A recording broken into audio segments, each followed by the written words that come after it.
বনলতা সেন, জীবনানন্দ দাশ। হাজার বছর ধরে আমি পথ হাঁটিতেছি পৃথিবীর পথে, সিংহল সমুদ্র থেকে নিশীথের অন্ধকারে মালয় সাগরে। অনেক ঘুরেছি আমি বিম্বিসার অশোকের ধূসর জগতে। সেখানে ছিলাম আমি আরো দূর অন্ধকারে বিদর্ভ নগরে। আমি ক্লান্ত প্রাণ এক, চারিদিকে জীবনের সমুদ্র সফেন। আমারে দুদণ্ড শান্তি দিয়েছিল নাটোরের বনলতা সেন। চুল তার কবেকার অন্ধকার বিদিশার নিশা, মুখ তার শ্রাবস্তির কারুকার্য।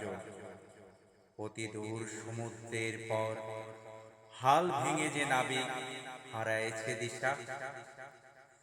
সবুজ ঘাসের দেশ যখন সে চোখে দেখে দারুচিনি দ্বীপের ভেতর, তেমনি দেখেছি তারে অন্ধকারে।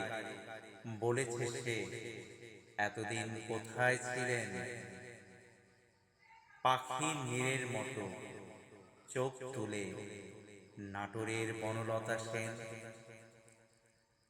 সমস্ত দিনের শেষে শিশিরের শব্দের মতো সন্ধ্যা আসে।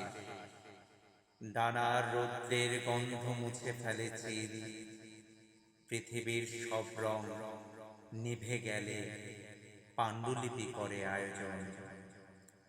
তখন গল্পের তরে জোনাকির রঙে ঝিলমিল সব পাখি ঘরে আসে।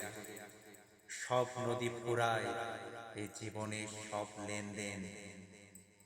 থাকে শুধু অন্ধকার মুখোমুখি বসিবার বনলতা সেন।